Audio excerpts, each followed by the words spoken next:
সেই বদর যুদ্ধের 1 বছর যেতে না যেতেই 3000 সৈন্য নিয়া কুরাইশরা যখন এবার বদর নয়, মদিনা থেকে 80 মাইল দূরে নয়, মদিনা থেকে মাত্র 3 মাইল দূরে উহুদের প্রান্তরে যখন চলে এলো, আমার নবীজির কানে সংবাদ চলে এলো। আমার নবীজি 1000 সাহাবী 1000 জনকে সংগ্রহ করলেন, সংগ্রহ করে নিয়ে চলে আসতেছেন উহুদের প্রান্তরে। আমার নবীজি পরিবার সহ আসতেছেন, আম্মা জান আয়েশা আছেন সাথে, পরিবার নিয়ে আসতেছেন। এমন সময় রাসূল বলছেন, কারা কারা আছে চলো রওনা দিয়ে দেই। কাফেরদের মুনাফিকদের মধ্যে থেকে একটা টিম এসে রাসূলকে বলতেছে, ইয়া রাসূলুল্লাহি, কাফেরদের সৈন্য সংখ্যা কত? 3000। আমাদের সৈন্য সংখ্যা কত? 1000। এই অসম যুদ্ধে আমরা যাব না। মুসলমান সংখ্যা দেখে না, ঈমান দেখে। মুসলমান সংখ্যা দেখে না, আল্লাহর সাহায্য দেখে। আমার নবীজি চুপ মেরে কিছুই না বলে সিদ্ধান্ত জানিয়ে দিয়ে বলছেন, কে যাবে আর কে যাবে না এটা আমার কাছে ক্লিয়ার হয়ে যাবে আজকে। কে যাচ্ছ না আমি এটা বুঝে নেব। ঠিক আছে, যদি কেউ যাও বা না যাও, আমার সিদ্ধান্ত চূড়ান্ত। বাতিলদের মোকাবেলা করার জন্য আমি রাসূল একাই উহুদের ময়দানে রওনা দিয়ে দিলাম। জোরে কান সুবহানাল্লাহ। আমার নবীজি উহুদের প্রান্তরে যখন রওনা দিলেন, মুনাফিকরা সাইড হয়ে চলে গেল।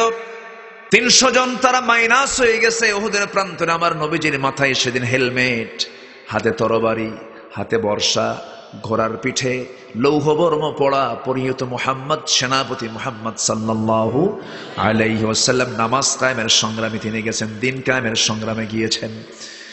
86টা যুদ্ধ তিনি পরিচালনা করেছেন, 27টি যুদ্ধের তিনি নেতৃত্ব দিয়েছেন, সরাসরি সামনে থেকে নেতৃত্ব দিয়েছেন। এর মধ্যে অন্যতম দ্বিতীয় যুদ্ধ হলো উহুদের ময়দান, উহুদের যুদ্ধ। আমার নবীজি সাহাবায়ে কেরামকে স্থানগুলো সিলেক্ট করে দিলেন। 50 জন স্পেশাল বাহিনী তীরন্দাজ, তাদেরকে ডাক দিয়ে বলছেন, সাহাবীরা শোনো, এই যে একটা চিকন রাস্তা আছে, এই চিকন গলি পথ দিয়ে শত্রু অতর্কিত হামলা করতে পারে, অতএব এই হামলা থেকে আমরা বেঁচে যাই যেন, এই জন্য তোমরা কি করবে, এই উঁচু পাহাড়ের এই টিলায় তোমরা বসে থাকবে, তোমরা তীর ধনুক নিয়ে বসে থাকবা, যেন কোনো ক্রমেই তারা যেন এই দিক দিয়ে আক্রমণ না করতে পারে। আমার পরবর্তী নির্দেশ না আসা পর্যন্ত তোমরা এই স্থানটা ত্যাগ করবা না। আমার নবীজির অর্ডার দিয়ে দিয়েছেন তিনি। যুদ্ধ শুরু হয়ে গেছে, মুসলমানদের প্রায় বিজয় হয়ে গেছে, যুদ্ধ থেমেও গেছে। ওই 50 জন তীরন্দাজ মনে মনে ভেবেছেন, যুদ্ধ তো শেষ হয়ে গেল, খামাকা থেকে লাভ কি? নবীর পরবর্তী নির্দেশ তারা পানি নাই, তারা সেই স্থান থেকে তারা বের হয়ে চলে আসছেন। এমন সময় ওই চিকন পথ দিয়ে কুরাইশদের একটা বিশাল গ্রুপ, তারা সেই দিক দিয়ে অতর্কিত হামলা করে বসেছে মুসলমানদের উপরে। সর্বপ্রথম হামলার শিকার হয়েছেন মুহাম্মদ সাল্লাল্লাহু আলাইহি ওয়াসাল্লাম। তাদের টার্গেট যেমন করি হোক, আব্দুল্লাহর পুত্র মুহাম্মদকে আজকে দুনিয়া থেকে বিদায় করে দেব। আমার নবীজি করলেন কি, সেই সময় তিনি একাকী পড়ে গেলেন। ওই মুনাফিকদের ষড়যন্ত্র, ইহুদিদের ষড়যন্ত্রের শিকার হলেন আমার নবীজি। ওই চিকন গলি পথ দিয়ে কাফের আক্রমণ করেছে, কুরাইশ আক্রমণ করেছে, বৃষ্টির মতো তীর মারা শুরু হয়ে গেছে। হঠাৎ করে 10 জন 12 জন সাহাবী তারা তরবারি হাতে নিতেই পারেন নাই, দৌড় মেরে এসে নবীর চতুর্পার্শ্বে দাঁড়ায় গেছেন প্রাচীরের মতো। বলছেন, ইয়া রাসূলুল্লাহ, যত তীর আমাদের গায়ে লাগবে লাগুক, আপনার গায়ে আমরা একটা তীরের আঁচড়ও লাগাতে দেব না। কুল ইন কানা আবাউকুম ওয়া আবনাউকুম, এই আয়াতের শেষে বলা হচ্ছে, আহাব্বা ইলাইকুম মিনাল্লাহি ওয়া রাসূলিহি ওয়া জিহাদিন ফি সাবিলিহি। আমার নবীজি লক্ষ্য করে দেখেন, 10 থেকে 12 জন সাহাবী চতুর্দিক থেকে দাঁড়ায় গেছে, বৃষ্টির মতো তীর আসতেছে। কাতাদা রাদিয়াল্লাহু তাআলা আনহু তিনি দাঁড়িয়ে আছেন নবীকে সামনে রেখে। নবীর সামনে তিনি যখন দাঁড়ায় আছেন, এমন সময় তীর একটা এসে তার চোখের মধ্যে ঢুকে গেল। চোখটা বের হয়ে আসছে, হাতের মধ্যে চোখ পড়ে আছে, রক্তগুলো গড়ে গড়ে পড়ছে। রাসূল বলছেন, কাতাদা, আমার মোহাব্বতে তোর চোখটা শেষ হয়ে গেছে, এইদিকে আয়। আমার নবীজি বরকতি হাতে সেই পড়ে থাকে চক্ষুটা হাতের মধ্যে তুলে নিয়া চোখের জায়গায় লাগায় দিলেন, আগের চোখের মতো হয়ে গেল। নবীজির মুজিজা প্রকাশ পেয়ে গেল। নবীদের মুজিজা আছে না নাই? কিন্তু এই 10 জন সাহাবী রাসূল কি বাঁচাতে গিয়ে দেখা গেল 10 জনের দুনিয়া থেকে বিদায় নিয়েছেন। নবীজি সম্পূর্ণ একাকী। আমার নবীজি একাকী হওয়ার সঙ্গে সঙ্গে কাফেররা চিন্তা করতেছে সামনে গেলে তো বিপদ হতে পারে, কারণ সে তো আল্লাহর নবী। ওরা বুঝতো সামনে যাওয়ার সাহস পায় নাই। দূর থেকেই ইবনে তাইমিয়া নামে একজন কাফের হাতের মধ্যে পাথর নিয়েছে, পাথর নিয়ে দূর থেকে মেরে দিয়েছে নবীজির মাথা বরাবর।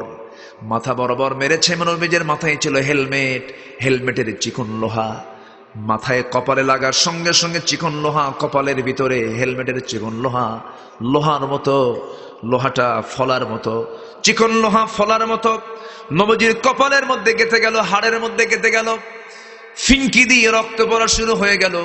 আরেকজন কাফের মেরে দিয়েছে নবীজির মুখ বরাবর, শিরস্ত্রাণের চিকন লোহা নবীজির গালের মধ্যে ঢুকে গেল।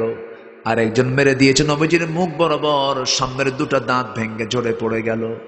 আমার নবীজির একই মুখের মধ্যে তিনটে ইনজুরি, নবীজি মাথা চক্কর মেরে জমিনে পড়ে গেলেন, রক্ত জমিনে পড়ে আছে, নবীজি উপর হয়ে পড়ে আছেন। কাফের মুশরিকরা চিৎকার করে বলতেছে কুতিলা মুহাম্মদ, কুতিলা মুহাম্মদ, মুহাম্মদ নিহত, মুহাম্মদ নিহত। ওমরের কানে সংবাদ চলে গেছে, ওমরে ফারুক রাদিয়াল্লাহু তাআলা আনহু চিৎকার মেরে আল্লাহু আকবার বলে বলছেন যে দুনিয়ায় রাসূল নাই, সেই দুনিয়া ওমরও থাকবে না। কিন্তু বিচক্ষণ সাহাবী সাইয়েদনা আলী মনে মনে চিন্তা করছেন, না না, রাসূল তো মারা যেতে পারেন না, রাসূল কোথাও কোথাও আছেন মনে হয়। তন্ন তন্ন করে খুঁজে খুঁজে বের করতে করতে গিয়ে দেখেন আমার নবীজি চিত হয়ে তিনি রক্তাক্ত দেহ নিয়ে পড়ে আছেন একটা গর্তের মধ্যে।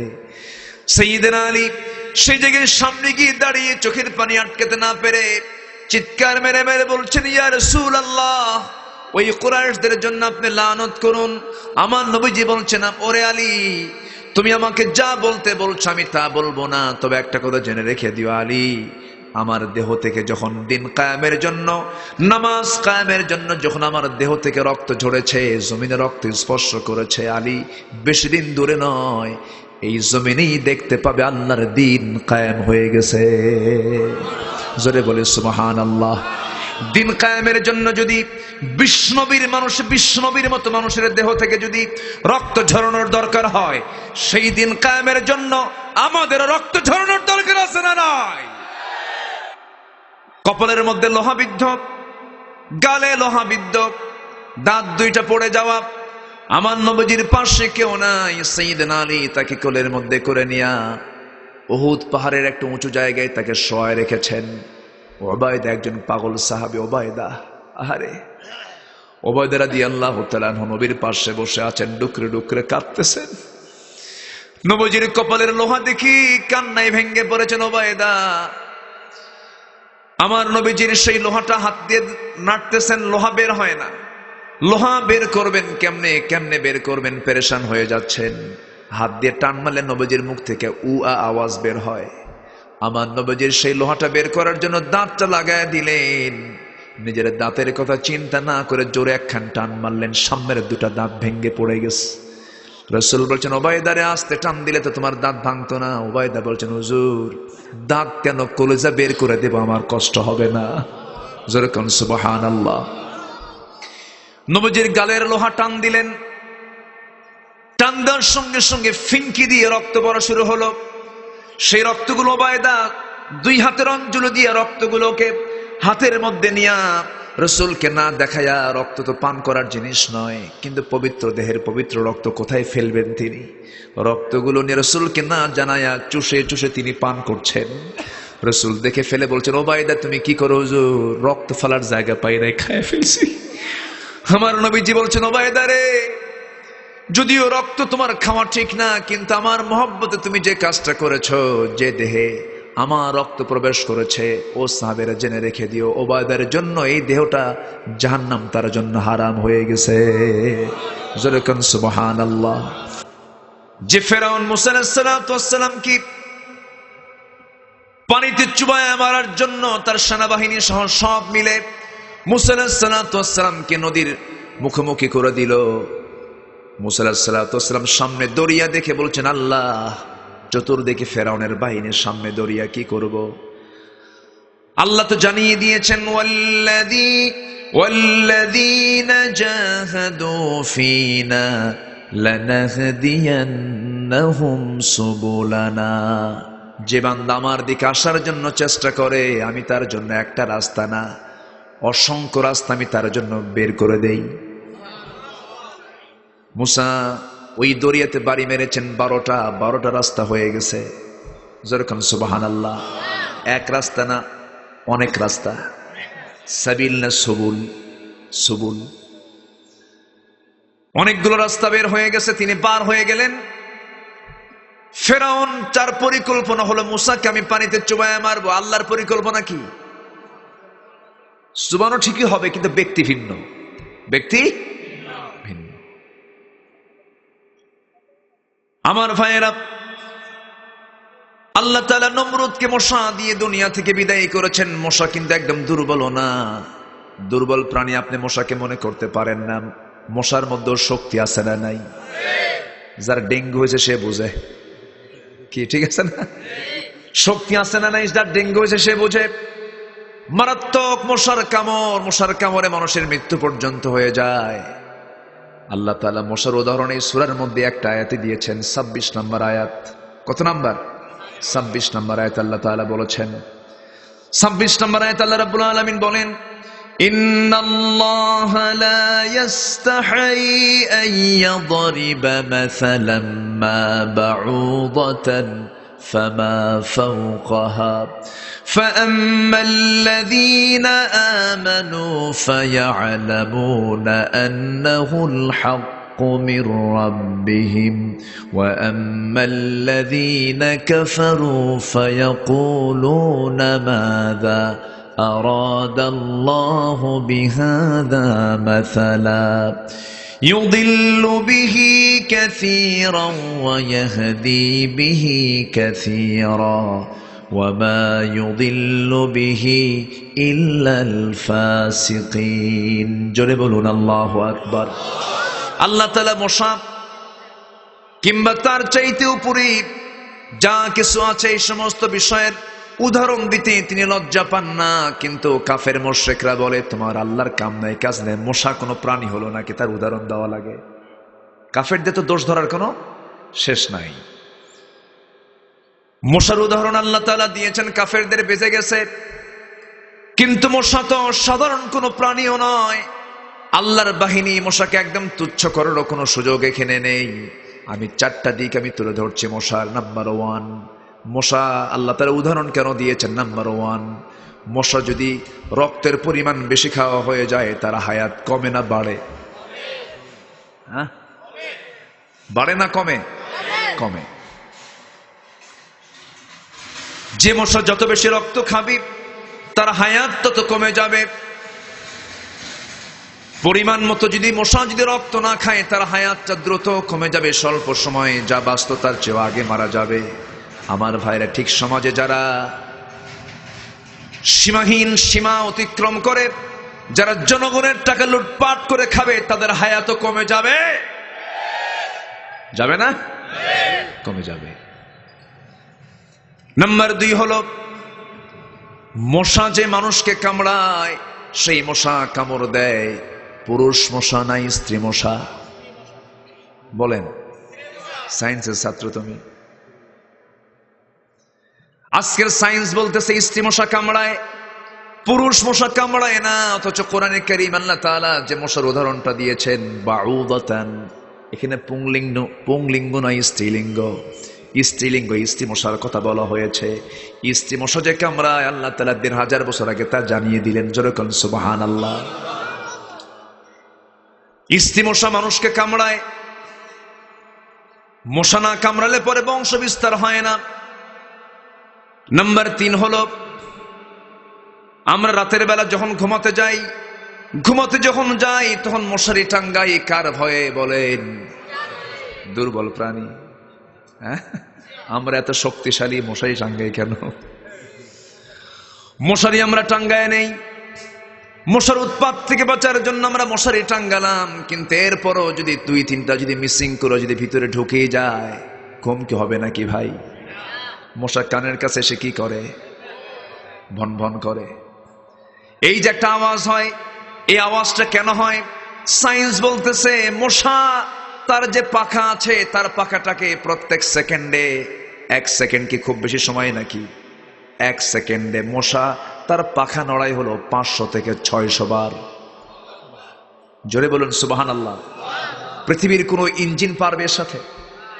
পৃথিবীর কোনো ইঞ্জিন এত দ্রুত 1 সেকেন্ডে 500 বার 600 বার পাখা নড়ায় মশা।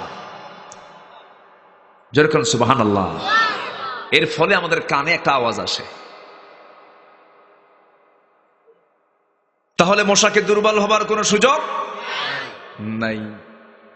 নাম্বার 4 হলো, দুনিয়ার মানুষ, মশার উদাহরণ আমি কেন দিয়েছি তোমরা কি ইতিহাস পড়ো নাই? আমি নমরুদের মতো কাফেরকে আমি শেষ করেছি কি দিয়া? মশা দিয়া। আল্লাহ তাআলা মাকড়সার উদাহরণ দিয়েছেন। মাকড়সা আছে না কোরআনে? আছে না নাই? একটা সূরার নাম আছে, সেই সূরার নাম কি বলেন? সূরাতুল আনকাবুত। আল্লাহ রাব্বুল আলামিন মাকড়সার উদাহরণ দিতে নিয়ে বলেছেন, যারা আল্লাহকে ছাড়া অন্য কাউকে বন্ধু বানাবে, আউলিয়া মিন দুনিল আউলিয়া আল্লাহ, যারা আল্লাহকে বন্ধু বানাবে ঠিক আছে, কিন্তু আল্লাহকে ছাড়া যারা অন্য কাউকে বন্ধু বানাবে, ওই সমস্ত বান্দার উদাহরণ হলো কামাসালিল আনকাবুত, তাদের উদাহরণ হলো মাকড়সার বাসার মতো। মাকড়সার মতো কারণ এই পৃথিবীতে যত প্রাণী বাসা বানায় এর মধ্যে সবচেয়ে দুর্বল প্রাণী, দুর্বল বাসা কার বাসা? মাকড়সার বাসা। আবার দেখবেন কিছু কিছু প্রাণী আছে, পাখি আছে, যাদের বাসাগুলো খুব মজবুত, আমার আপনার বাড়ির চেয়েও মজবুত। যেমন বাবুই পাখি বাসা বাঁধে কোন গাছে? এই বুদ্ধি কে দিল? আল্লাহ। কে দিল? আল্লাহ। ছোট্ট একটা বাবুই পাখি, তার মাথা ছোট্ট, কয়েক গ্রাম ওজন হবে। এই ছোট্ট কয়েক গ্রাম ওজনের মধ্যে আবার তার যে মস্তিষ্ক আছে, ব্রেন আছে, মোটর দানার মতো, ছোট্ট মোটর দানার মতো একটা ব্রেন। এই ছোট্ট ব্রেনের মধ্যে আল্লাহ তাআলা বিশেষ কিছু জ্ঞান দিয়েছেন, কি বিজ্ঞান দিয়েছেন, কি প্রযুক্তির মেধা তাকে দিয়েছেন।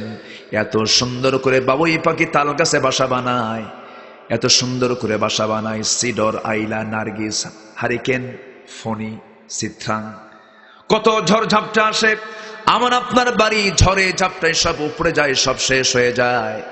তাল গাছও ঠিক থাকে, বাবুই পাখির বাসাও ঠিক থাকে। জোরে বলুন সুবহানাল্লাহ। এত সুন্দর বাসা বানায়। বাসা দেখেছেন কিনা জানি না, এখন তো তাল গাছগুলো কম দেখা যায়, বাসাগুলো আমরা কম দেখতে পাই। এত সুন্দর বাসা, গোটা দুনিয়ার সমস্ত ইঞ্জিনিয়ারকে এক জায়গায় এনে যদি হাজির করে বলেন, ও দুনিয়ার সকল ইঞ্জিনিয়াররা, তোমরা বাবুই পাখির একটা বাসা তোমরা বানায় দাও, পারবে নাকি? পারবে না। এই মোটর দানার ওই বুদ্ধির মধ্যে কে দিয়েছেন? কে দিয়েছেন? আল্লাহ দিয়েছেন। সেই বাবুই পাখি যে বাসাটা বানায়, সেই বাসার ভিতরে আবার কিছু আছে। একটা আছে ড্রয়িং রুম, একটা আছে কমন রুম, আরেকটা আছে bedroom. Drawing room, common room, bedroom. Drawing রুমে মেহমানখানা আছে, সেখানে সোফা সেট দেওয়া আছে, সেখানে মেহমানরা এসে বসে। এরপরে বেডরুমে বাবুই পাখি তার বউ নিয়ে শুয়ে থাকে। কমন রুমে বাচ্চা কাচ্চা কিছু ডিম টিম থাকে।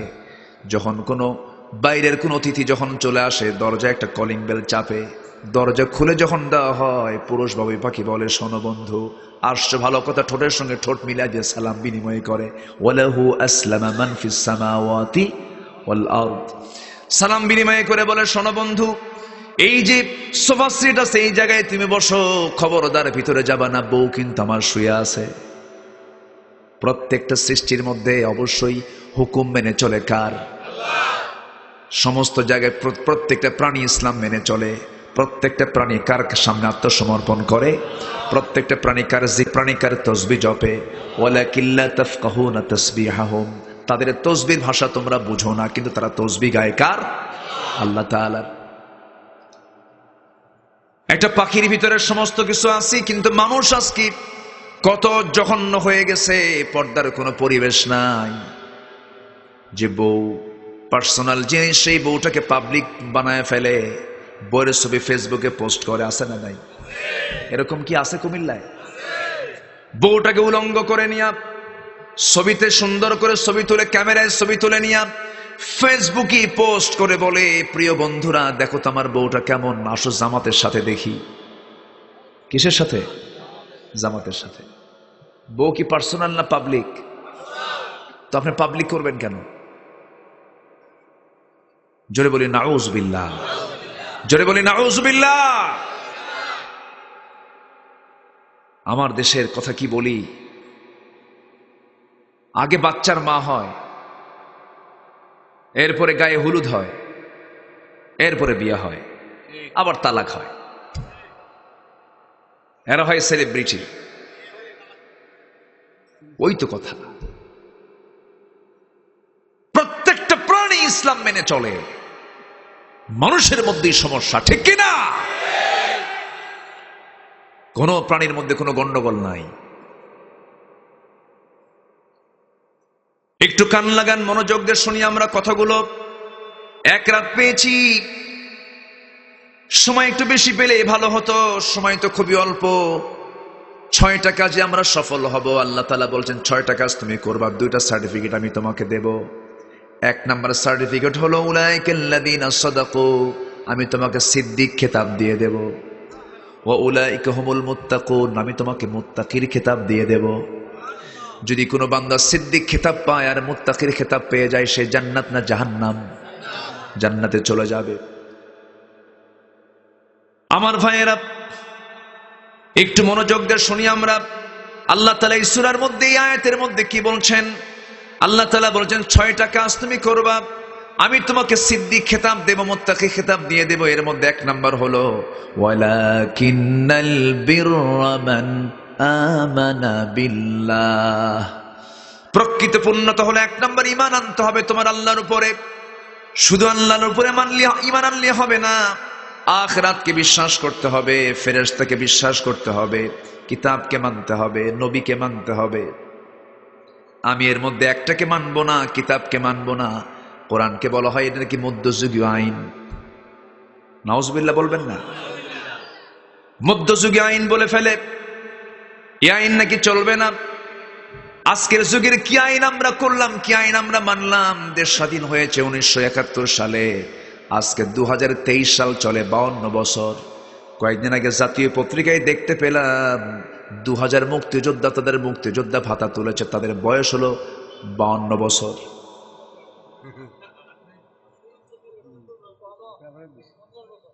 পঞ্চাশ বছর। আচ্ছা, তাহলে যুদ্ধ হয়েছে 52 বছর আগে, আর 50 বছর মুক্তিযোদ্ধার ভাতা তুলতেছে। এটা আবার কোন যুগীয় আইন?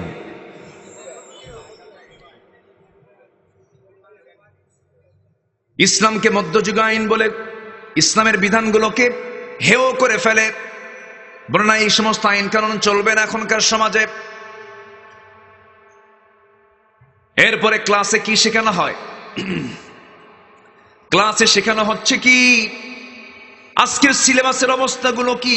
প্রত্যেকটা পৃষ্ঠার ভিতরে লেখার চাইতে ছবি বেশি, ঠিক কিনা? লেখার চাইতে ছবি বেশি। আমার বন্ধুগণ, এই সিচুয়েশনগুলো কেন হলো? ক্লাস 5-এর বাচ্চাদেরকে পড়ানো হচ্ছে যে বই তোমায় দেখায় ভয়, সেই বই কোনো বই নয়। যে বই দেখায় ভয়, সেই বই কোনো বই নয়। মানে কোরআন জাহান্নামের ভয় দেখায়, কোরআন কোনো বই না। কোথায় যাচ্ছেন আপনি? আমার ভাইয়েরা, ফররুখ আহমেদের কবিতা বাদ দিয়া পৌত্তলিকতার কবিতাগুলো ঢুকানো হচ্ছে।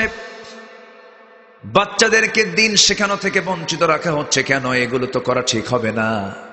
আজকে সমাজের যুবকরা নষ্ট হয়ে যাচ্ছে। কেন নষ্ট হচ্ছে? আজ থেকে 10 বছর আগে এই দেশে শিক্ষার হার বেশি ছিল না কম ছিল? কম ছিল। আজকে শিক্ষার হার কমছে না বাড়ছে? 10 বছর আগে বাপমার যে খেদমত ছিল তার হচ্ছে এখন বাপমার খেদমত বাড়ছে না কমছে? শিক্ষা বাড়লে খেদমত কমে কেন? হাট্টিমা টিম টিম, তারা মাঠে পারে ডিম, তাদের খাড়া দুটো শিং, তারা দেখছেন কি কোথাও? এই কবিতার কোনো ভিত্তি আছে? আস্তে, এই কবিতার কোনো ভিত্তি আছে? আগডুম বাগডুম, কই ঘোড়ার ডিম আছে? বাবার হাতে, দাদার হাতে কলম ছিল, ছুড়ে মেরেছে। কত বড় বেয়াদব, ঠিক কিনা বলেন? এগুলো কোনো কবিতা? অথচ নজরুলের সেই কবিতাগুলো আজকে যদি পড়ানো হতো, সকালে উঠিয়া আমি মনে মনে বলি সারাদিন আমি যেন ভালো হয়ে চলি। আমার ভাইয়েরা, এই সমস্ত কবিতাগুলো আমরা বেশি করে সন্তানদের শেখাবো, জোরে বলে ইনশাআল্লাহ। বাচ্চারা ভালো হয়ে যাবে। বাচ্চাদের হাতে অত বইয়ের দরকার নাই। কেজির ওজন বেশি না শেরের ওজন বেশি? এই জন্য কেজি স্কুলে যারা পড়ে ছোট্ট ছোট্ট বাচ্চারা, তাদের পিঠে যে ব্যাগের ওজন তার গায়ের ওজনের চাইতে বেশি, বাঁকা হয়ে যায়। এত বড় ব্যাগ, আমি কই ছোট মানুষ এত বড় ব্যাগ টানে কেন? বিশাল বড় ব্যাগ টেনে টেনে চলে যাচ্ছে স্কুলে। কেজি স্কুলে পড়তেছে, ভালো কথা, কিন্তু কোরআন তো শেখা হলো না। সকল সিলেবাস বন্ধ করে কোরআন নামক এই কিতাবটা দিয়ে দেন। আপনার সন্তান কিনে আপনার কোনো টেনশন করা লাগবে না। কোরআন আপনার সন্তানকে গাইড দিয়ে জান্নাতে নিয়ে যাবে। আমার ভাইয়েরা, আমার বন্ধুগণ, ইমানটাকে ঠিক রাখতে হবে। ইমানকে ধ্বংস করার ষড়যন্ত্র আছে না নাই বলেন? আসতে বলবেন না, আছে না নাই? ইমানকে নষ্ট করা যাবে না, ইমানকে ধ্বংস করা যাবে না। ইমানকে যত্ন করতে হবে। ইমানের কিছু অসুখ হয়, ইমানের কিছু রোগ আছে না নাই? আমরা ওযু ভঙ্গের কারণ জানি। ওযু ভঙ্গের কারণ আছে না নাই বলেন? কয়টা কারণ? কি সুন্দর করে বললেন। ওযু ভঙ্গের কারণ জানি আমরা, নামাজ ভঙ্গের কারণ জানি আমরা, ওযুর ফরজ কয়টি জানি, ওযুর সুন্নত কয়টি জানি আমরা, কিন্তু ঈমান ভঙ্গের কারণ তো আমাদের সবার জানা নাই। ঈমান ভঙ্গের কারণ মোটামুটি 10টি। এর মধ্যে অন্যতম কারণ হলো যে বান্দা ঈমান এনে শিরক করবে তার ঈমানটা থাকবে না, নষ্ট হবে, নষ্ট হয়ে যাবে। আল্লাহ রাব্বুল আলামিন বলেন, والذين آمنوا ولم يلبسوا إيمانهم بظلم أولئك لهم الأمن وهم মুহতাদুন। জোরে বলুন আল্লাহু আকবার। যারা ঈমান আনবে এবং ঈমানটা কি জুলুম দিয়ে আচ্ছাদন করবে না, শিরিক দিয়ে আচ্ছাদন করবে না, শিরিক দিয়ে তাকে ঢেকে নেবে না, শিরিক মুক্ত জুলুম মুক্ত যে বান্দা ঈমান আনবে তারাই তো নিরাপত্তা পেয়ে যাবে আল্লাহর কাছে। ওরাই হলো হেদায়েত প্রাপ্ত, হুম মুহতাদুন।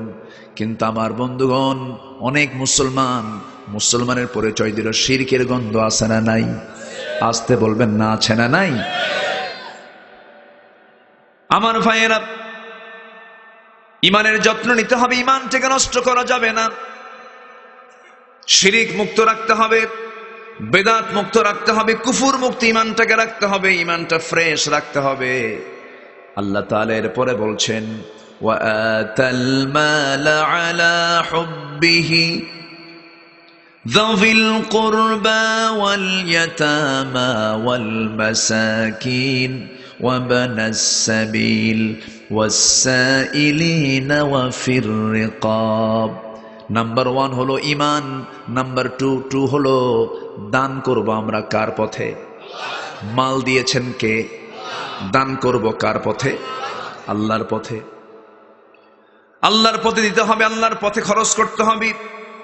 আত্মীয়কে দিলেও আল্লাহকে দেওয়া হয়, নিকটতম মেহমানকে দিলে আত্মীয়কে আল্লাহকে দেওয়া হয়, মিসকিনকে দিলে আল্লাহকে দেওয়া হয়, পথিককে দিলে আল্লাহকে দেওয়া হয়, ঋণগ্রস্তকে দিলে আল্লাহকে দেওয়া হয়, এতিমকে দিলে আল্লাহকে দেওয়া হয়। এই সমস্ত খাতগুলো আল্লাহ পাক এখানে তুলে ধরেছেন। বান্দা এগুলোকে দে, এটা আমাকে দেওয়া হয়ে যাবে। যেরকম সুবহানাল্লাহ। এতিমকে তো দেওয়া দূরের কথা, আপন চাচা এতিমের সম্পদ মেরে খায়, আছে না নাই বলেন? কুমিল্লাতে নাই মনে হয়। চাচা ভাই আগি মারা গেছে, ভাতিজা বেঁচে আছে। চাচা ভাতিজার সম্পত্তি তো সমান ভাগই ভাগ করে দিয়েছে, কিন্তু ভাগটা নিয়েছে একটু উল্টা করে। নিমসারের হাই রোডের পাশের জায়গা আর এখানকার জায়গার দাম কি একরকম হবে নাকি? হবে না। চাচা করছে কি, নিমসারের মোড়ের, চৌরাস্তার মোড়ের, হাইওয়ের সংলগ্ন দামি 10% জায়গা সে তার নিজের নামে নিয়া ভাতিজাকে দিয়েছে। মাঠের ভিতরে কম দামি জায়গা, 10 শতক মিলাইছে, কিন্তু দাম এখানে কম বেশি আছে। চাচা বেশি দামি নিছে, ভাতিজাকে কম দামে দিয়েছে। এই যে ঠকালেন, এই ঠকানো হলো, ফলাফল হলো আপনার পেটের মধ্যে আপনি জাহান্নামের আগুন তুলে নিয়েছে। আছে না? আছে না নাই? শুধু নামাজ পড়লেই হবে না, শুধু রোজা রাখলেই হবে না, বান্দার হক আদায় করতে হবে। ওয়া'বুদুল্লাহা ওয়া লা তুশরিকু বিহি শাইআন ওয়া বিল ওয়ালিদাইনি ইহসানান ওয়া বিযিল কুরবা ওয়াল ইয়াতামা ওয়াল মাসাকিন। জোরে বলুন আল্লাহু আকবার। আল্লাহর হক আদায় করো, পিতামাতার হক আদায় করো, আত্মীয়ের হক আদায় করে, এতিমদের হক আদায় করো। কার কথা? আল্লাহর কথা। বোনের সম্পত্তি মেরে খাওয়া ভাই মনে হয় কুমিল্লায় নাই। মেয়ের সম্পত্তি মেয়েকে না দিয়া ছেলেকে লিখে দেয় এমন হারামজাদা কিছু আছে না নাই? একটু গালি দিলাম, হ্যাঁ?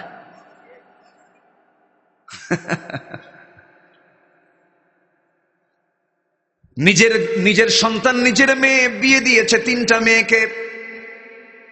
ছেলে সবগুলোকে সব সম্পত্তি লিখে দিয়া মেয়েদের কাছে গিয়ে বলে, মা তোমরা আমারে মাফ করে দাও, সব সম্পত্তি আমি আমার ছেলেকে রেজিস্ট্রি অফিসে যা লিখে দিছি। ওটা কি বাপ না ডাকাত?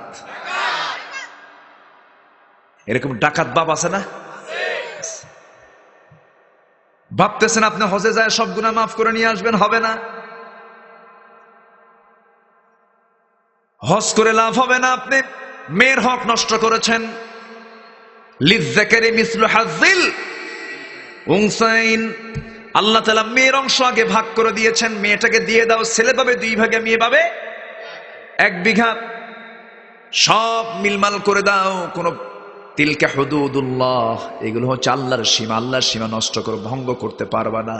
আল্লাহর হুদুদকে নষ্ট করে ফেলবা, তোমার জান্নাত বাজেয়াপ্ত হয়ে যাবে। মিরাজকে তুমি কখনো লন্ডভন্ড করতে পারবা না। অনেক ভাই আছি বোনের সম্পত্তি বুঝে দেয় না। বাপ মারা গেছে, 1 যুগ হয়ে গেছে, 12 বছর, ধানি জমিগুলো ভাইরা চাষ করে খায়। বোনকে ধানি জমিগুলো বুঝায় না দিয়া একটু বুঝ দেওয়ার জন্য বছরে 2-3 বার করে দাওয়াত দেয়, আছে না নাই? বোন তুমি আসো আমাদের বাড়িতে, একটু পিঠা টিঠা খাওয়ায়, ঈদ পার্বণে দাওয়াত দেয়, কুরবানিতে দাওয়াত দেয়। বোনরা সেই ভাইকে লজ্জায় কিছু বলতে পারে না। আবার মাঝে মাঝে ওই যে 2-3 বার নিয়ে আসে, মাঝে মাঝে আবার ভাইরা বোনদের কাছে ওয়াজ করে, বোন শোনো, অংশ নিলে কিন্তু ধ্বংস হয়। দেখছেন কি তফসির করতেছে, আছে না নাই? অংশ নিলে ধ্বংস হয়। এগুলো ফাঁকিবাজি করলে জান্নাত বাজেয়াপ্ত হয়ে যাবে। এই যে 1 যুগ ধরে আপনি ওই যে আপনার বোনের সম্পত্তির উপর আপনি যে ধান লাগালেন, ধান যে খেলেন, এটা হালাল হলো না হারাম হলো? আসতে কয় কেন? হালাল না হারাম, ন্যায় না অন্যায়? অন্যায় এগুলো করা যাবে না। আল্লাহ তাআলা এখানে মাল খরচের ব্যাপারে বলেছেন, হকের ব্যাপারে কথা বলেছেন। আবার 3 নম্বরে সে বলছেন, বান্দা এখন আমার হকের দিকে তাকাবি তুই, এক্সট্রা করে আমি তোকে একটা অর্ডার দিয়ে দিলাম, নামাজ কায়েমের তুই সংগ্রাম করবি। কি কায়েমের সংগ্রাম করবি? নামাজ কায়েম। নামাজ তোকে কায়েম করতে হবে, দিন কায়েম করতে হবে, নামাজ কায়েমের সংগ্রাম করবি তুই। কারণ নামাজ কায়েম হয়ে গেলে সমাজে সুদ থাকবে না, জেনা থাকবে না, মদের বোতল থাকবে না, খুন থাকবে না, ধর্ষণ থাকবে না, চাঁদাবাজি থাকবে না, 2 নাম্বারই থাকবে না। লোকজন যা এসেছেন আপনারা সব বাছাই বাছাই করা লোকজন, আমি তো টের পাই। উপচে পড়া মাহফিলে ভিড় হলে তখন ধানের সঙ্গে কিছু সিটা থাকে না, সব ধরনের লোক আসে। আর এখানে আজকে যারা আসছেন স্পেশালি তারা কোরআনের শ্রোতা, বলি আলহামদুলিল্লাহ। জি, নামাজ কায়েম। নামাজ কায়েম আর নামাজ আদায়, এটা কি এক কাজ? না। নামাজ আদায় হলো পার্সোনাল। নামাজ আদায় কি পার্সোনাল। আপনি আমেরিকায় যাবেন, জো বাইডেনকে বলবেন নামাজ পড়ো, ও মুসাল্লা দিয়ে দেবে। আপনি ইংল্যান্ডে যাবেন, ঋষি সুনাককে বলবেন, ঋষি সুনাক তোমার দেশে আসছে, নামাজ পড়বো, যায় নামাজ দিয়ে দেবে। নরেন্দ্র মোদীকে বলবেন, সেও যায় নামাজ দিয়ে দেবে। কেউ আপনাকে নামাজে বাধা দেবে না, মসজিদ বানায় দেবে। কিন্তু আপনি যদি বলেন নামাজ কায়েম করতে হবে, বলবে জঙ্গি। কি বলবে?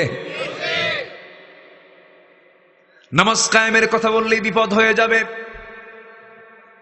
আমার নবীজি যখন নামাজ কায়েমের কথা বলেছেন, নবীর বিরুদ্ধে মামলা হয়ে গেছে, রাষ্ট্রদ্রোহিতার মামলা, রসুলের বিরুদ্ধে গালিগালাজ শুরু হয়ে গেছে। রাষ্ট্রদ্রোহী, জাদুঘর, মিথ্যুক, প্রতারক, নতুন ধর্মের প্রবর্তনকারী, বাপদাদার ধর্মের চুনকালি মারা লোক, এরকম করে নবীর বিরুদ্ধে অনেক গালিগালাজ শুরু হয়ে গেল। শেষ পর্যন্ত রসুল টিকতেই পারলেন না, মক্কা ছেড়ে মদিনায় চলে এলেন। মদিনাতে এসে রসুল সেখানে শান্তিতে থাকতে পারলেন না। মদিনার সমস্ত ইহুদিদের যোগসাজশে আমার নবীর মদিনার ক্ষুদ্র রাষ্ট্র, ক্ষুদ্র ইসলামী রাষ্ট্রকে উৎখাত করার জন্য ষড়যন্ত্র করা হলো। বদর যুদ্ধের ডাক চলে এলো, উহুদ যুদ্ধের ডাক চলে এলো, খন্দক যুদ্ধের ডাক চলে এলো। মুসলমান সাহাবীরা তারা কি বসেছিলেন না জিহাদে গেছেন? তারা কি নামাজ শুধু আদায় করেছেন না নামাজ কায়েমের সংগ্রাম করেছেন?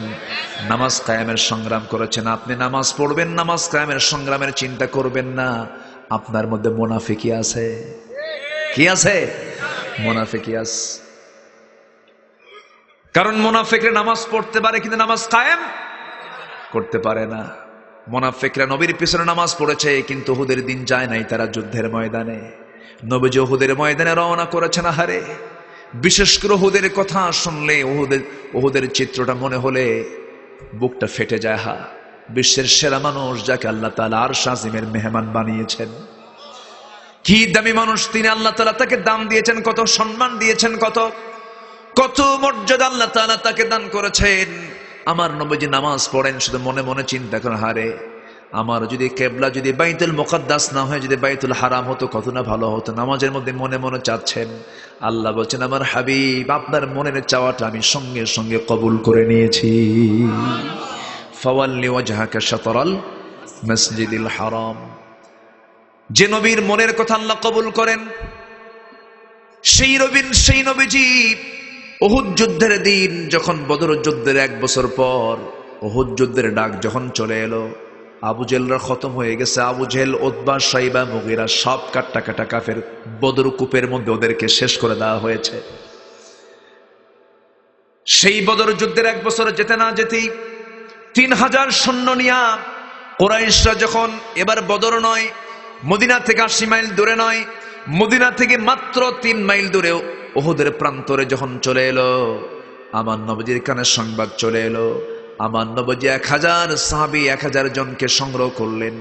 সংগ্রহ করে নিয়ে চলে আসতেছেন উহুদের প্রান্তরে। আমার নবীজি পরিবার সহ আসতেছেন, আম্মা জান আয়েশা আছেন সাথে, পরিবার নিয়ে আসতেছেন। এমন সময় রাসূল বলছেন, কারা কারা আছো, চলো রওনা দিয়ে দেই। কাফেরদের, মুনাফিকদের মধ্যে থেকে একটা টিম এসে রাসূলকে বলতেছে, ইয়া রাসূলুল্লাহি, কাফেরদের সৈন্য সংখ্যা কত? 3000। আমাদের সৈন্য সংখ্যা কত? 1000। এই অসম যুদ্ধে আমরা যাব না। মুসলমান সংখ্যা দেখে না, ঈমান দেখে। মুসলমান সংখ্যা দেখে না, আল্লাহর সাহায্য দেখে। আমার নবীজি চুপ মেরে কিছুই না বলে সিদ্ধান্ত জানিয়ে দিয়ে বলছেন, কে যাবে আর কে যাবে না এটা আমার কাছে ক্লিয়ার হয়ে যাবে আজকে। কে যাচ্ছ না আমি এটা বুঝে নেব। ঠিক আছে, যদি কেউ যাও বা না যাও, আমার সিদ্ধান্ত চূড়ান্ত। বাতিলদের মোকাবেলা করার জন্য আমি রাসূল একাই উহুদের ময়দানে রওনা দিয়ে দিলাম। জোরে কান সুবহানাল্লাহ। নবীর নেতৃত্ব যদি কিছু পিছনে মুনাফিক থাকে, আজকের দুনিয়াতে মুনাফিক তো নাই মনে হয়। আসতে বলবেন না, আছে না নাই? নবীজির কত সুন্দর চেহারা মোবারক দেখে দেখে তারা ওয়াজ শুনেছে, কিন্তু মুনাফিকি করছে।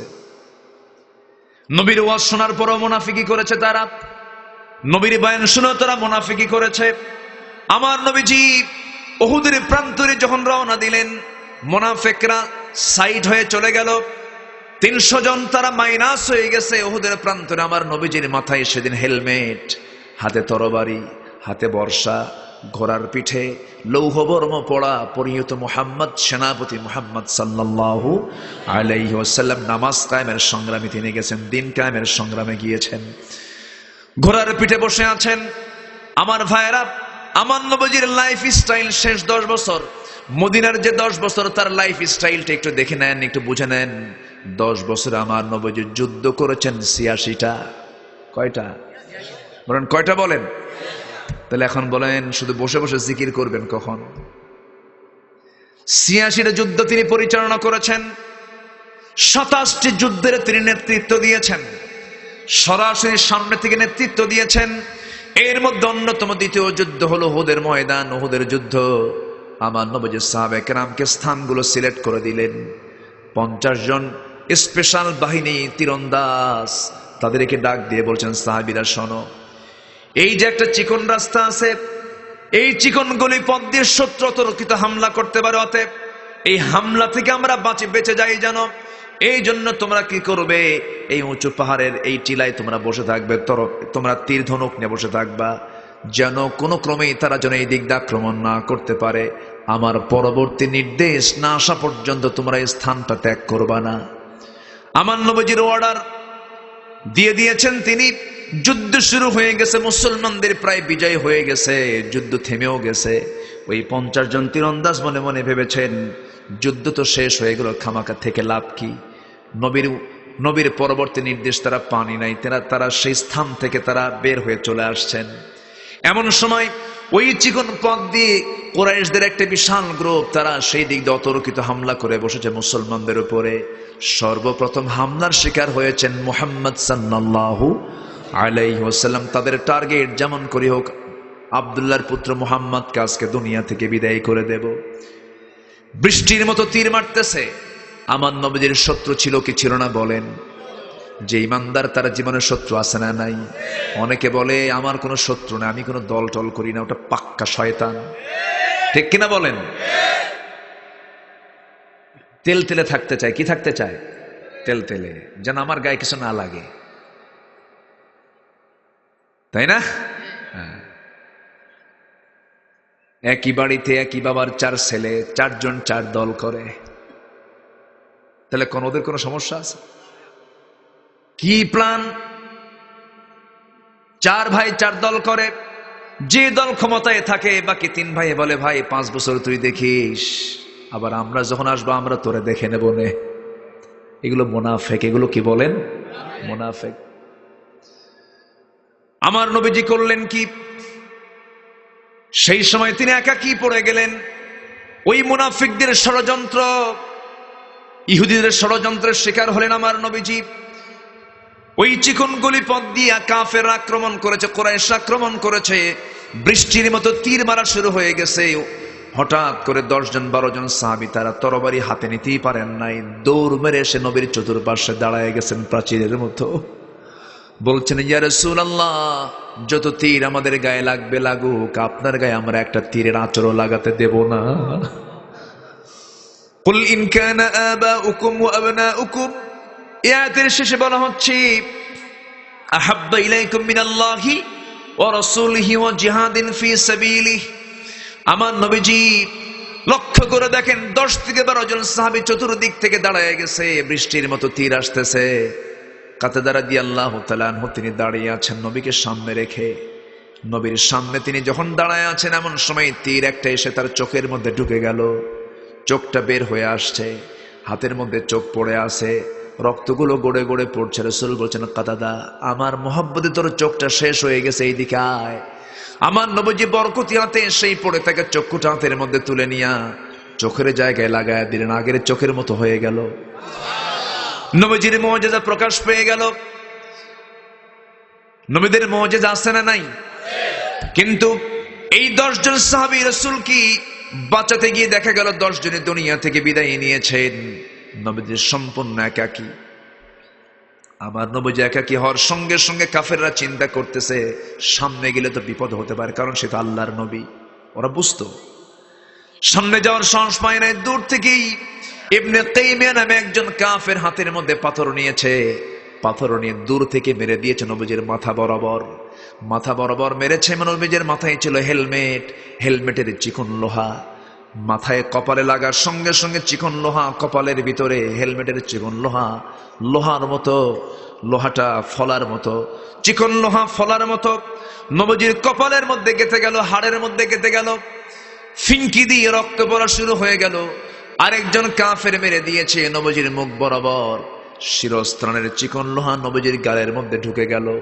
আরেকজন মেরে দিয়েছে নবীজির মুখ বরাবর, সামনের 2টা দাঁত ভেঙে ঝরে পড়ে গেল।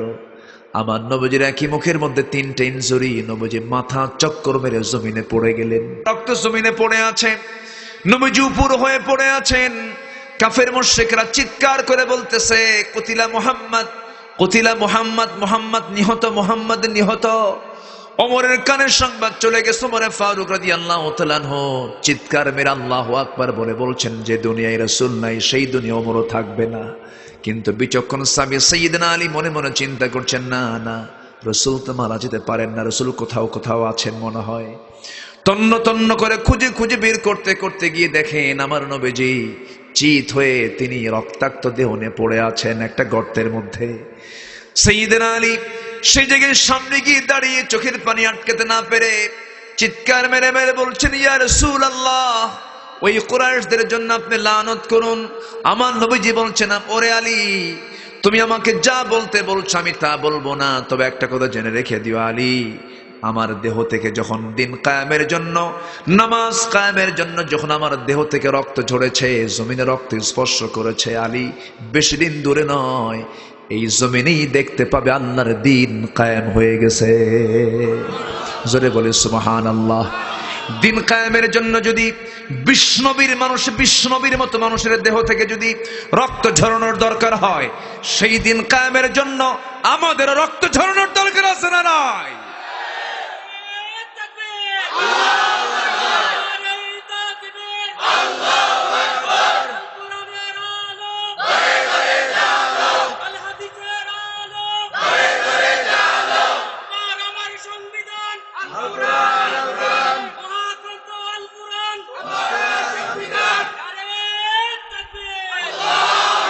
আল্লাহ কবুল করুন, জোরে বলে আমিন।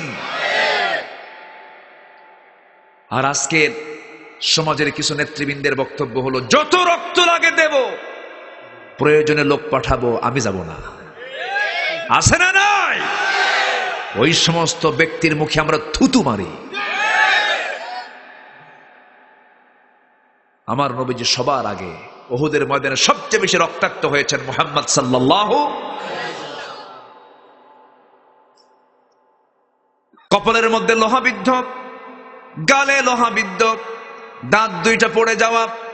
আমার নবীজির পাশে কেউ নাই, সাইয়েদনা আলী তাকে কোলের মধ্যে করে নিয়া উহুদ পাহাড়ের একটা উঁচু জায়গায় তাকে শোয়ায় রেখেছেন। ওবায়দা একজন পাগল সাহাবী, ওবায়দা, আহারে ওবায়দা রাদিয়াল্লাহু তাআলা আনহু নবীর পাশে বসে আছেন, ডুকরে ডুকরে কাঁদতেছেন। নবীজির কপালের লোহা দেখি কান্নায় ভেঙ্গে পড়েছেন ওবায়দা। আমার নবীজির সেই লোহাটা হাত দিয়ে নাড়তেছেন, লোহা বের হয় না। লোহা বের করবেন কেমনে, কেমনে বের করবেন, পেরেশান হয়ে যাচ্ছেন। হাত দিয়ে টান মারলে নবীজির মুখ থেকে উ আ আওয়াজ বের হয়। আমার নবীজির সেই লোহাটা বের করার জন্য দাঁতটা লাগায় দিলেন।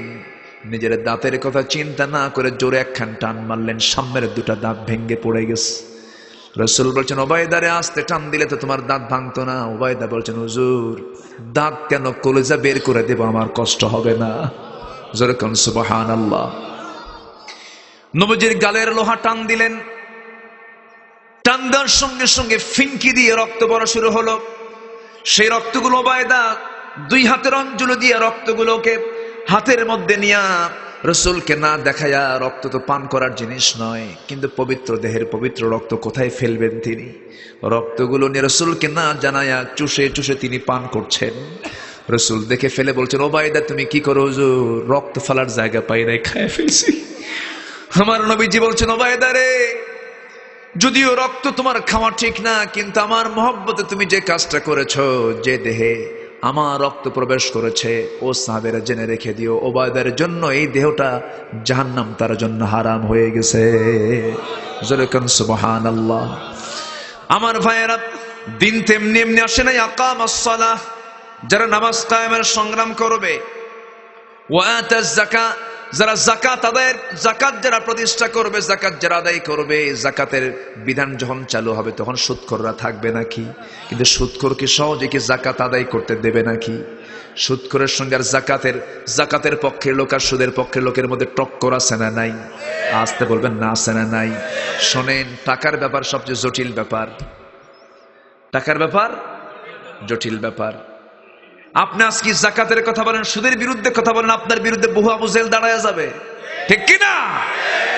আবু জেহেল দাঁড়ায়া যাবে। যাকাত যারা আদায় করবে, ওয়াল মুফুনা বিআহদিহিম ইযা আহাদু, ওয়াদা যারা রক্ষা করবে, ওয়াল্লাযীনা হুম লিআমানাতিহিম ওয়া আহদিহিম রাউন, যারা ওয়াদা ঠিক রাখবে, আমানত ঠিক রাখবে। এরপর আল্লাহ তাআলা বলছেন ওয়াস-সাবিরিনা ফিল বা'সা, নাম্বার 6, ওয়াস-সাবিরিনা ফিল বা'সা ওয়াদ-দাররা, সচ্ছল সচ্ছল সুখে দুঃখে যে অবস্থায় থাকুক না কেন, যারা ধৈর্যের পরিচয় দেবে, আল্লাহ তাআলা বলছেন এই 6টা গুণ যাদের মধ্যে থাকবে, আমি বলে দিচ্ছি এরা হলো সিদ্দিক, এরা হলো মুত্তাকি। জোরে কোন সুবহানাল্লাহ। আল্লাহ সবাইকে এই সমস্ত বিষয়গুলো আমল করার তৌফিক দান করুক। সবাই কি ফজর পড়বো? ফজর হবে তো সবার? নামাজ কাজা হবে না তো? 5 ওয়াক্ত নামাজ পড়বেন কার? একটা হাত তুলে দেখান।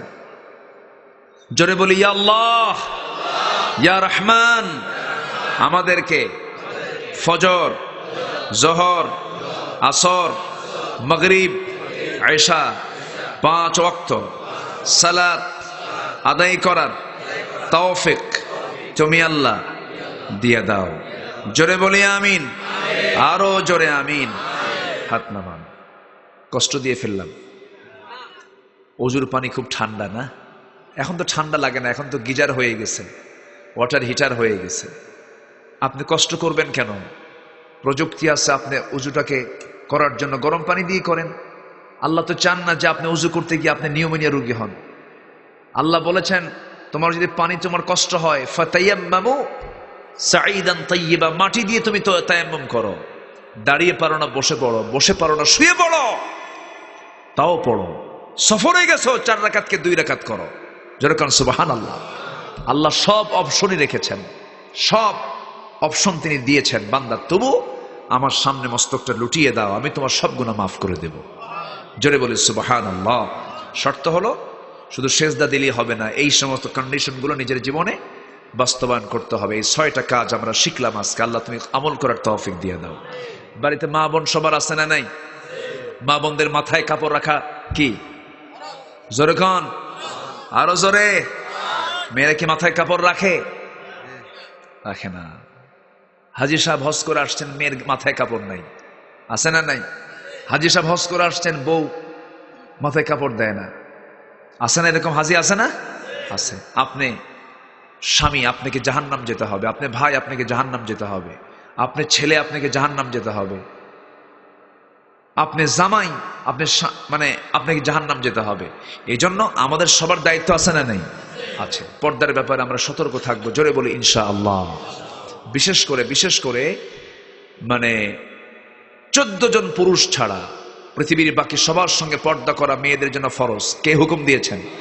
আল্লাহ দিয়েছেন। বিশেষ করে নিকটতম কিছু আত্মীয় স্বজন আছে, যেরকম খালাতো ভাই, দেখা করা জায়েজ? আসতে কয় জায়েজ আছে? মামাতো ভাই, ফুফাতো ভাই, চাচাতো ভাই, দুলা ভাই, হ্যাঁ, এই এটা জায়েজ তো, জায়েজ আছে। কিন্তু এটা কি মনে হয় আজকে সমাজ দেখে? দুলা ভাইয়ের হুন্ডায় শালিকা চড়ে, এরকম আছে কি এলাকায়? এই তো, তাহলে আবার কেমন কি হলো? শালিকি এলাকায় কি বলে? না হালি? হালি, আচ্ছা, হালি। ওই হালি আর শালি এক জায়গায়? ও আচ্ছা, ঠিক আছে। তো দুলা ভাইয়ের হুন্ডাইকে শালির চড়া জায়েজ? বলেন জায়েজ কি? জায়েজ না। এগুলো হচ্ছে নিকটতম আত্মীয়, এদের সঙ্গে পর্দা করা বেশি জরুরি। আরো দেবর, জায়েজ দেখা করা? ভাবির সাথে দেবর কি দেখা করতে পারবে না? আল হামু আল মাউত, দেবর হলো মৃত্যু তুল্য। রাসূল বলেছেন দেবর হলো কি? মৃত্যু। এটা আরো ডেঞ্জারাস, এটা আরো কি ডেঞ্জারাস। এগুলোকে পর্দা আরো সর্বোচ্চ সতর্ক হয়ে এই ক্ষেত্রে পর্দাগুলো করা উচিত। অনেক সংসার ভাঙ্গে এগুলো কারণে, আছে না নাই? দুলা ভাই কয় শালি আমার, তুমি একটাই শালি আমার, হুন্ডায় চড়ো। শালি এখন মনে মনে চিন্তা করে আমার দুলাভাই মানুষ কইছে, আমি না চললে কেমন হয়। হুন্ডায় চড়ছে, একটু লজ্জা টজ্জা নিয়া মাঝখানে গ্যাপ ট্যাপ রাখছে যে গায়ের সঙ্গে গা লাগলে কেমন হয়। হুন্ডায় চড়ে যখন রওনা দিয়েছে, হুন্ডার সামনে যে এমন ব্রেক মারছে, এক ব্রেকে গ্যাপ পূরণ। আছে না এরকম? তো আপনি গ্যাপ পূরণ করতে দিবেন কেন? সর্বোচ্চ সতর্ক থাকতে হবে। আমার মা আপনার সতীত্বের হেফাজত করবেন, আর আল্লাহ আপনার জন্য জান্নাত খুলে রাখবেন। আল্লাহ তুমি আমার এলাকার মাদেরকে পর্দায় থাকার তৌফিক দিয়ে দাও। অনেক কথা হলো, যা হলো বলি আলহামদুলিল্লাহ। আজকে কি যে ওয়াজ করলাম জানি না, কিন্তু ঘামি নাই। ওয়াজ হয়েছে কিন্তু ঘাম টাম নাই, এত ঠান্ডা, তাই না?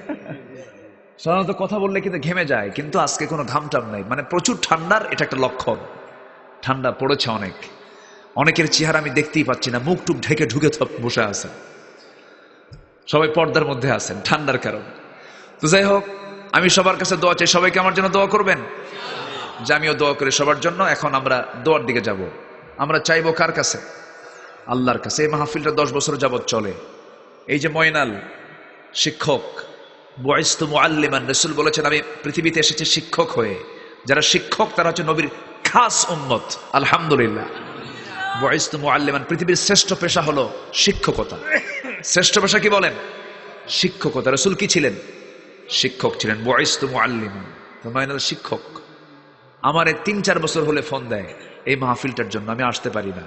এবছর আসছি, খুশি হয়েছেন তো আপনারা?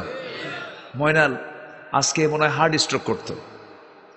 আমি জ্যামে পড়ছি, ভুলতা থেকে ঢাকার জামকে এড়িয়ে নেওয়ার জন্য, ঢাকার জামটাকে সাইড করে আসার জন্য আমি নারায়ণগঞ্জ ভুলতা হয়ে মদনপুর হয়ে উঠব, কিন্তু যা চাইছিলাম তা হয় নাই। জাম এইদিকে বেশি লাগছে, এমন জাম লাগছে, ভাবলাম আল্লাহ আয়াতুল কুরসি পড়তেছে বারবার, এদিকে ময়নালকে হুজুর আমার তো হার্ট নাই।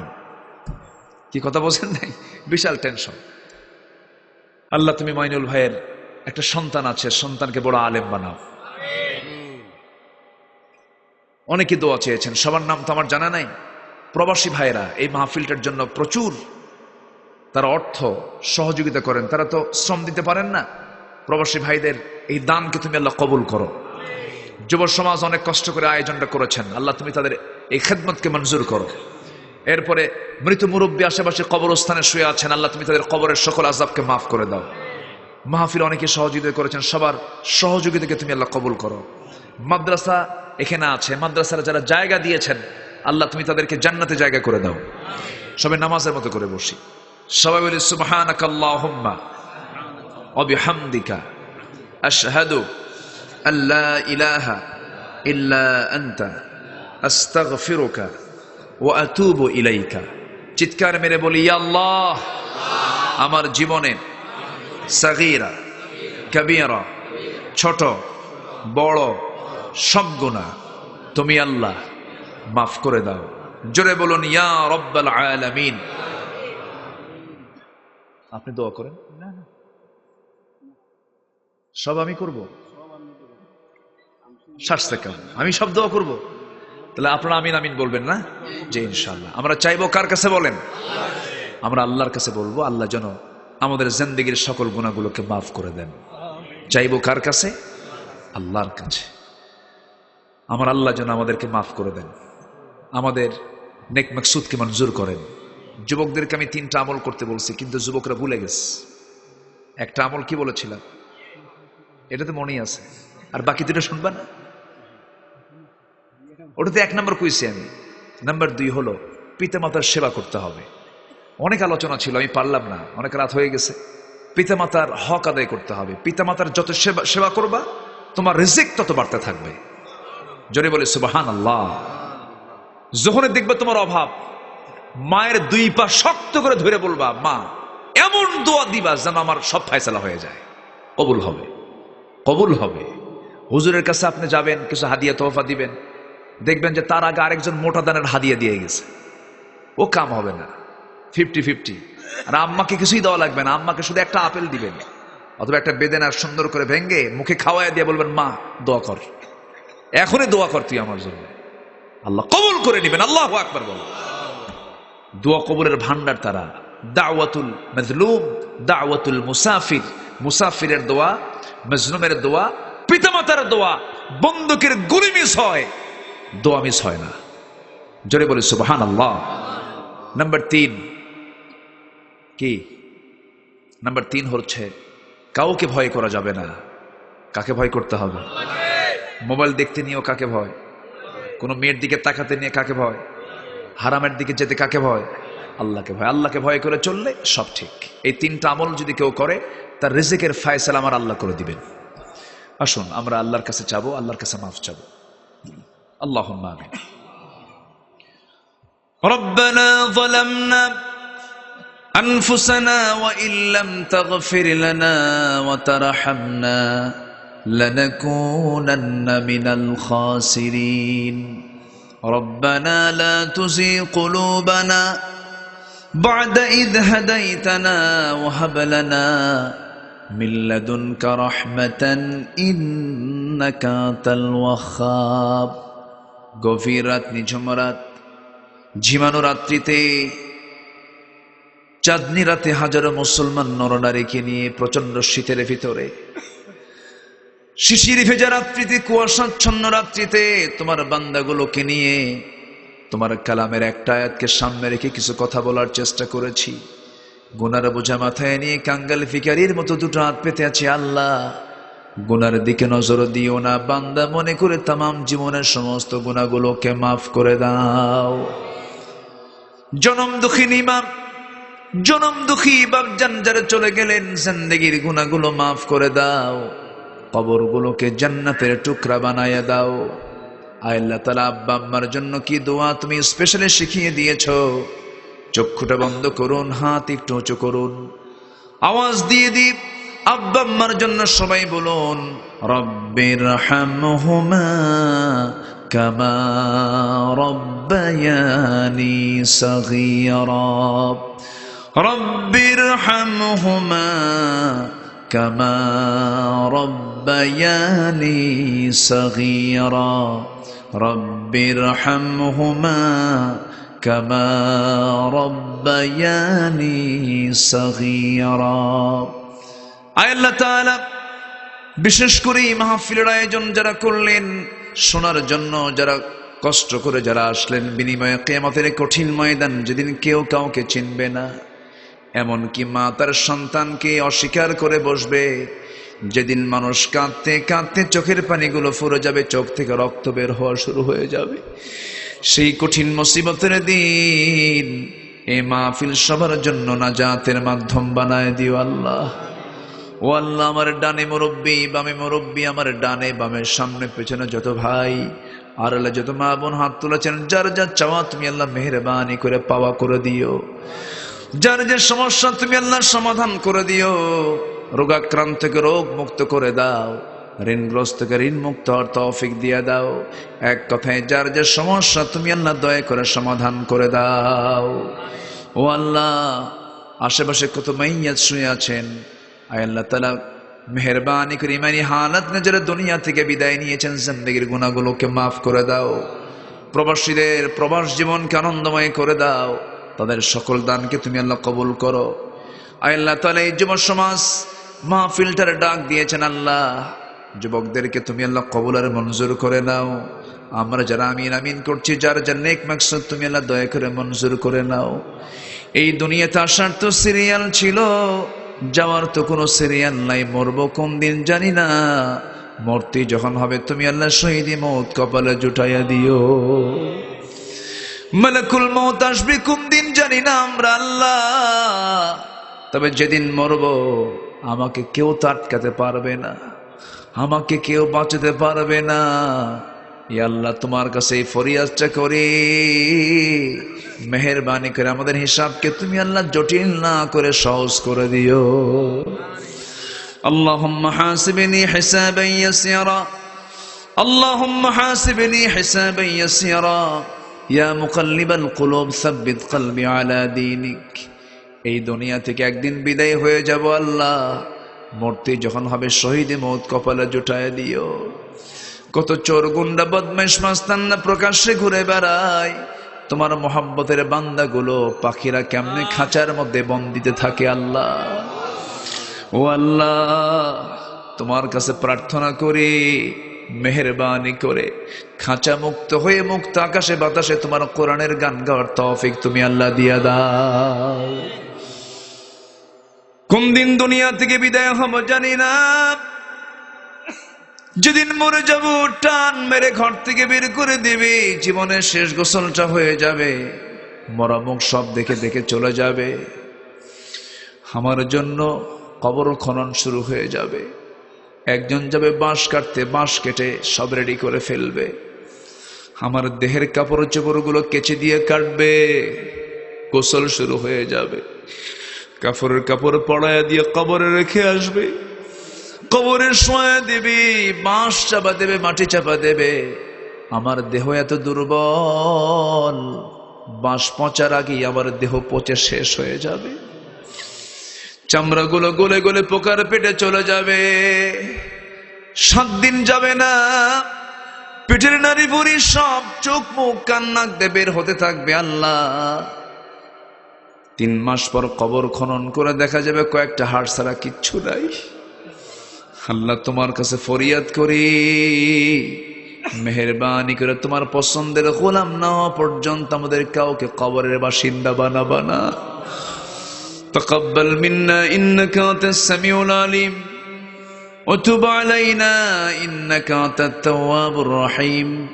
সুবহান রাব্বিকা রাব্বিল ইজ্জাতি আম্মা ইয়াসিফুন ওয়া সালামুন আলাল মুরসালিন والحمد لله رب العالمين واجعل آخر كلمتنا عند الموت لا إله إلا الله محمد رسول الله.